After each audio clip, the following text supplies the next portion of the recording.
Oui, Monsieur le Président, chers collègues, Mesdames, Messieurs. Chers collègues, Mesdames, Messieurs.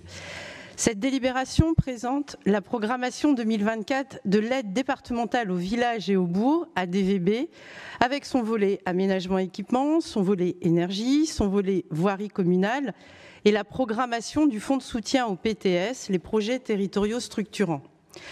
Comme en décembre dernier, Monsieur le Président, vous choisissez aujourd'hui d'en faire un sujet majeur de notre plénière, tout comme le budget supplémentaire, permettant ainsi à chaque groupe de s'exprimer pendant 15 minutes. Certes, il s'agit de montants de financement importants et d'un volet essentiel de la solidarité territoriale du département du Nord en direction des communes.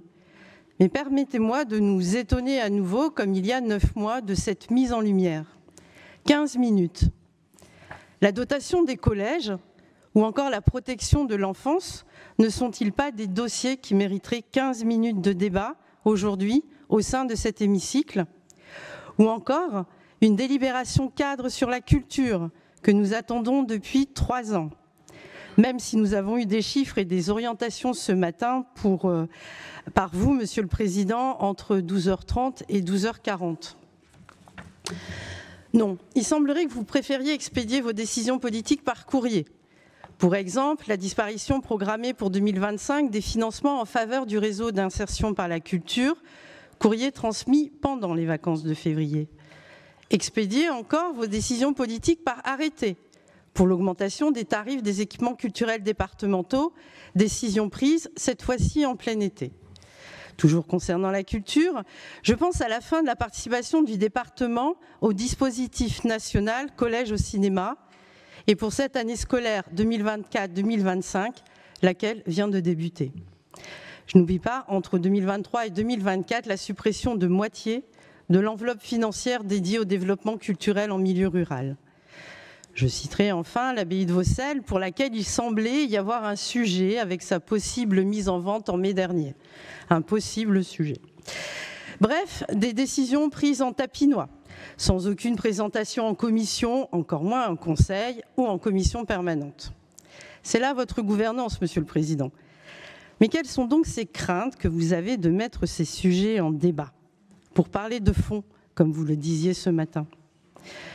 Donc après la délibération sur le lancement des appels à projets en décembre, nous voici sur l'attribution des subventions ADVB et PTS. La délibération cadre pour une politique d'aménagement et de développement des territoires a été votée en avril 2016 et a, depuis, été complétée par plusieurs délibérations successives concernant les volets que j'ai cités préalablement et que nos collègues, Marilyn Lucas et Valérie Conseil, ont fait des propositions tout à l'heure pour de nouveaux volets. Nous l'avons déjà signalé, nous avons soutenu à sa mise en place, et nous soutenons toujours bien sûr le volet énergie.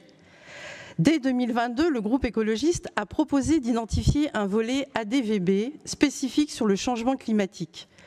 Les tempêtes, les sécheresses, les inondations, les incendies, le retrait-gonflement des argiles causant des fissures aux bâtiments, les coulées de terre. On voit maintenant régulièrement, vous le savez, les conséquences des dérèglements climatiques qui s'emballent et produisent de manière plus récurrente des événements climatiques exceptionnels. Monsieur le Président, ne serait-il pas temps de proposer une nouvelle délibération cadre de politique d'aménagement et de développement des territoires de notre département, pour parler du fond toujours, pour balayer ces différents volets au regard des enjeux climatiques et sociaux d'aujourd'hui, les faire évoluer, les compléter. Et ne nous parlez pas, s'il vous plaît, du bonus Nord durable, qui est votre réponse à toute proposition de notre part concernant la nécessaire transition écologique. Parce qu'à la lecture de cette délibération, ce bonus ne représente que 4,2% du montant total des subventions ADVB en 2024 et 4,9% du montant total des subventions PTS 2024. C'est dérisoire. Monsieur le Président, chers collègues, cette délibération rappelle également que le département termine cette année son engagement pris sur 3 ans, 2022-2024, avec une enveloppe spécifique annuelle supplémentaire de 5 millions d'euros pour soutenir les communes et intercos intercommunalité appartenant au territoire du bassin minier et de la Sambre-Aviennois-Thiérache. Que se passera-t-il pour le soutien spécifique à ces territoires prioritaires à partir de l'an prochain, quand le département ne sera plus tenu par ses engagements contractuels? Aussi, le groupe écologiste souhaite que les aides aux communes du département puissent davantage se baser sur un principe d'égalité territoriale, comme le fait déjà le département d'Ille-et-Vilaine, Monsieur le Président, à travers ces contrats de solidarité territoriale qui permettent d'allouer de manière équitable à chaque intercommunalité un budget différencié selon le niveau de difficulté et le nombre d'habitants du territoire concerné.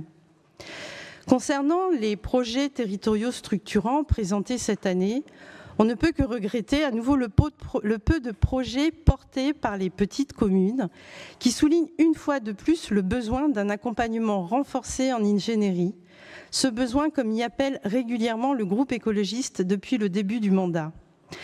Nous sommes bien conscients des difficultés des maires des petites communes, d'où notre volonté de renforcer le soutien en ingénierie du département pour monter des projets locaux relevant de la transition écologique. Concernant l'adaptation au changement climatique, le futur plan national d'adaptation au changement climatique, qui n'a toujours pas été publié par le gouvernement, prévoit le lancement d'une mission adaptation à partir de 2025.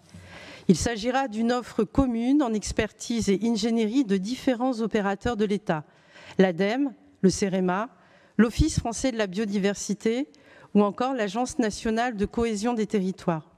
Et ce, pour accompagner les collectivités territoriales désireuses de s'engager dans une démarche d'adaptation au changement climatique.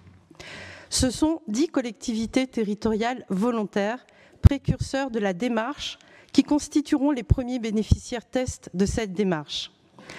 Monsieur le Président, le groupe écologiste propose que le département du Nord se mobilise pour faire partie de ces 10 premiers territoires volontaires et, comme nous l'avons déjà proposé l'an dernier, de concentrer nos aides aux communes sur les projets participant à la transition écologique et solidaire et notamment à l'adaptation de notre territoire aux effets du changement climatique. Enfin, au-delà du changement climatique, les aides aux communes doivent s'inscrire dans une vision stratégique du développement local basée sur la recherche de réciprocité entre territoires urbains et ruraux. Un développement local pour soutenir des solutions alternatives innovantes d'acteurs de l'économie sociale et solidaire. Nous attendons d'ailleurs la délibération sur l'ESS, ceci pour redynamiser les villages et bourgs de notre département. Dans l'attente de voir advenir ces nouvelles orientations, ce sera une abstention pour le groupe écologiste. Je vous remercie.